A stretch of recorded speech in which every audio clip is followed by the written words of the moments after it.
Hello, Jill here, and today I want to give you an update on what I'm working on, how far we've come with our journal. So here's our nature collage collection journal, and as you know, we've worked on a lot of things together. You've seen a quick flip through of some of these signatures, which are ready. Are you ready for this? They're ready to be sewn in to the cover. Now there has been some shifting around of papers and images and some new pages put in, but you'll see those when I do the final flip through. We won't take time to do that now. So they're all ready to go. The other thing is we have all of our ephemera and pieces, tags, journaling cards, little pieces that are going to go in.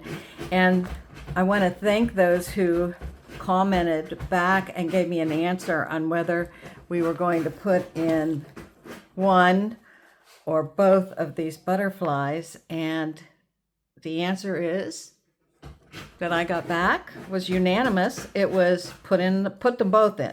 So they're both going in. I'm so happy about that. Now, I wanted to explain one thing about these because I had a lot of questions.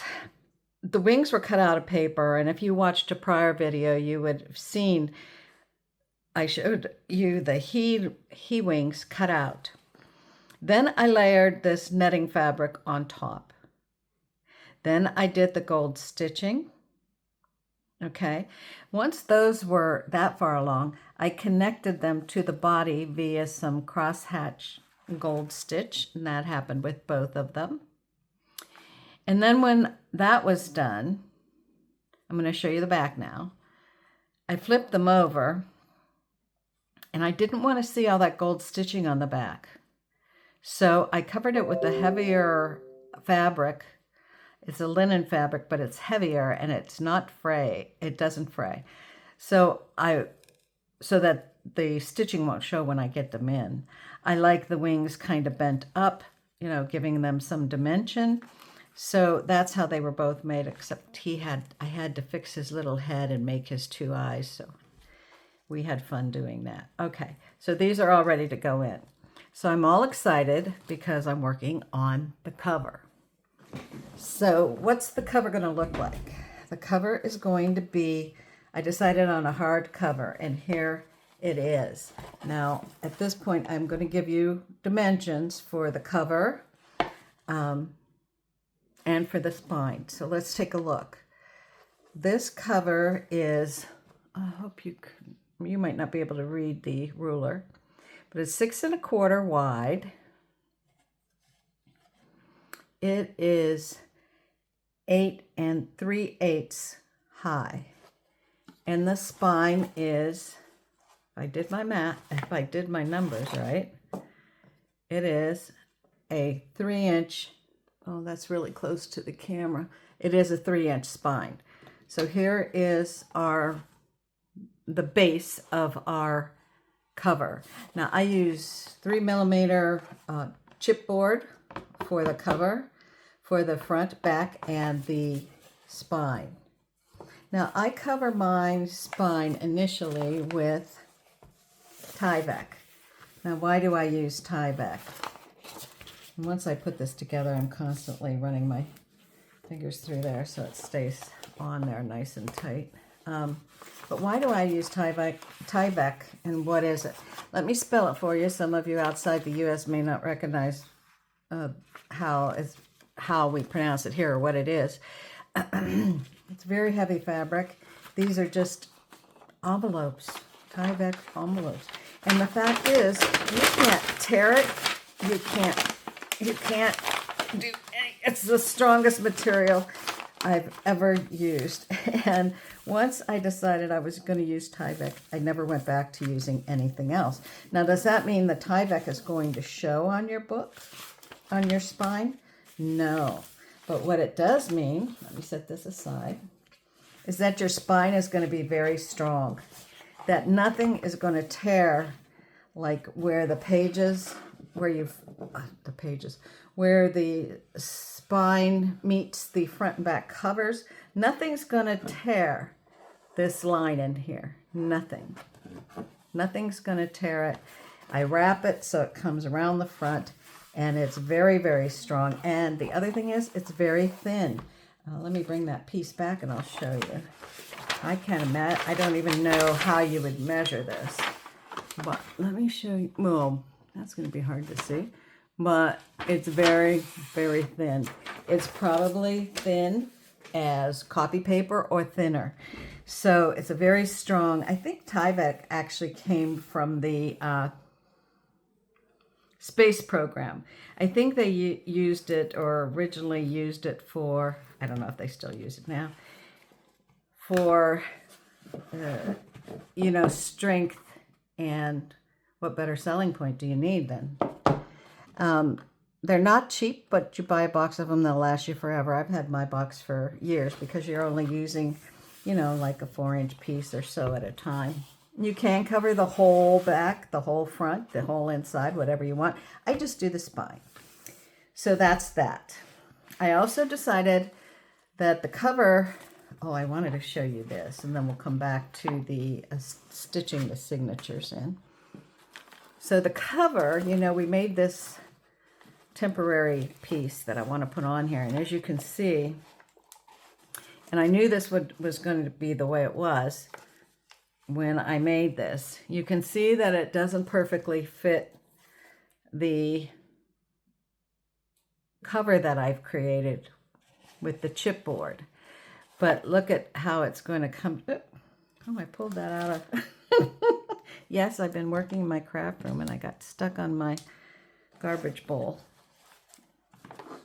This is my garbage bowl. So here's my cover, the piece that's going to go on the cover. And it worked out so well because look, this is my 3-inch spine. This is going to go on the spine. It's going to be perfect. It's going to wrap with one column coming down the back. And I'm so happy with that. So the next thing is, what do we put here? And what do we put, basically, what do we use for a background on our cover that this piece is going to go onto? So if our spine is going to go there, we need some kind of something there. I had decided on fabric, and I have some stitching to do on the pieces that I chose. So that is in process right now. And this morning I wished that it was all done, of course, because I wanted to show you guys this, but it is not.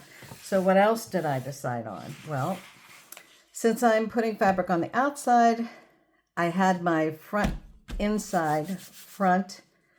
and back cover papers selected. And then I thought, well, I'm putting fabric on the outside. Maybe I want fabric on the inside. So I decided I do want that.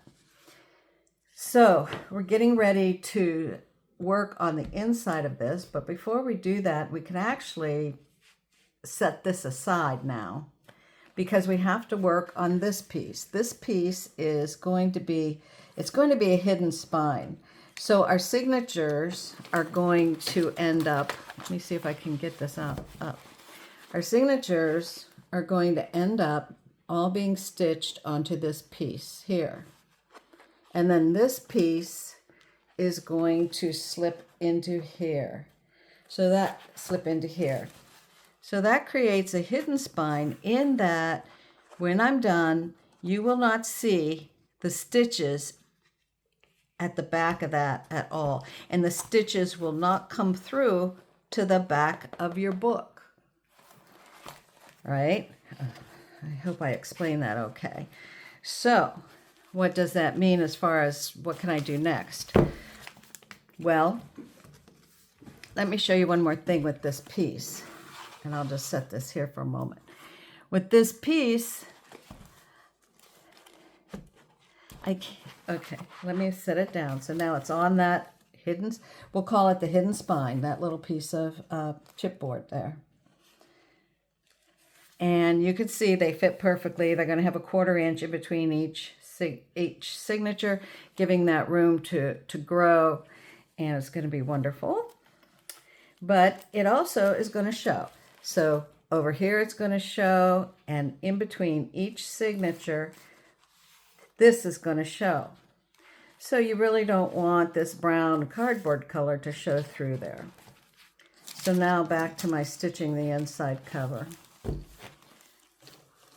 So there's a couple ways I can do this. I can just cover this individually and then cover this individually, because eventually when it's covered with fabric, it's going to be stitched, it's going to be glued down, and the signatures are going to be right here.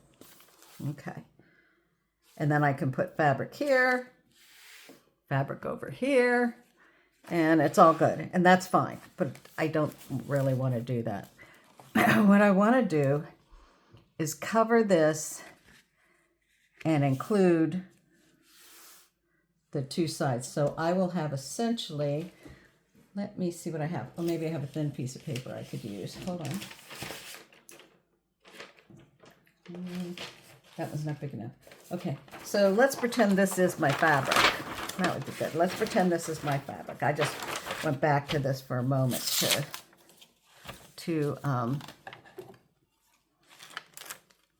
to show you representative. So now think of this as fabric. I want my fabric to go on my front cover. I want it to cover my hidden spine, and I want it to come over to the edge of my back cover. What does that mean when I'm done? That means my fabric will cover the entire inside.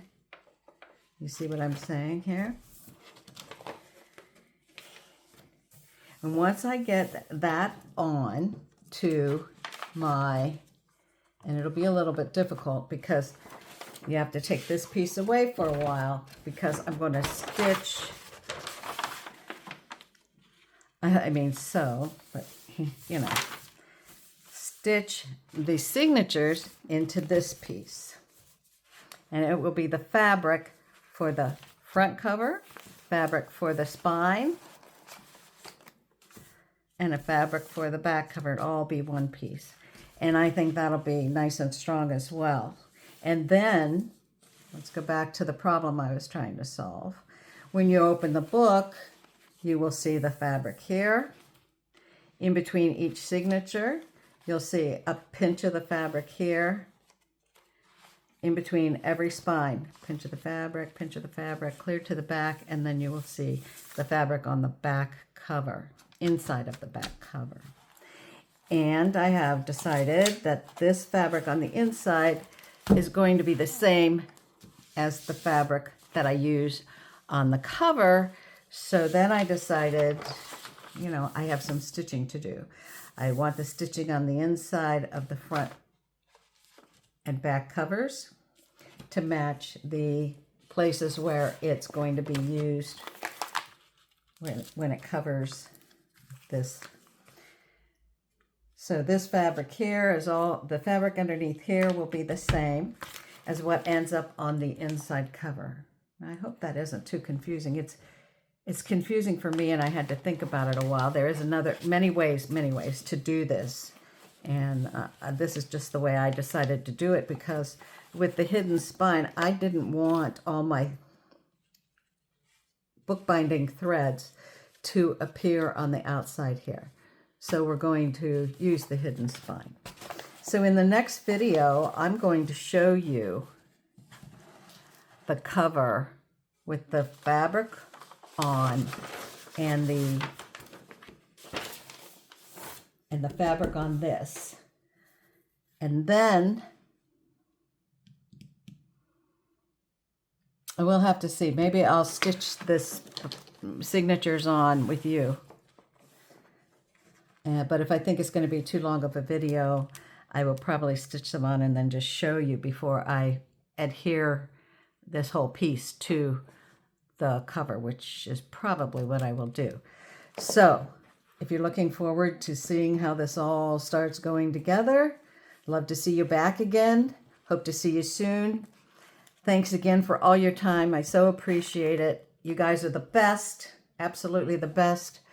And I wish I could talk to each of you here in my little Everland craft room and do something you love today, and have a great day. Until the next time.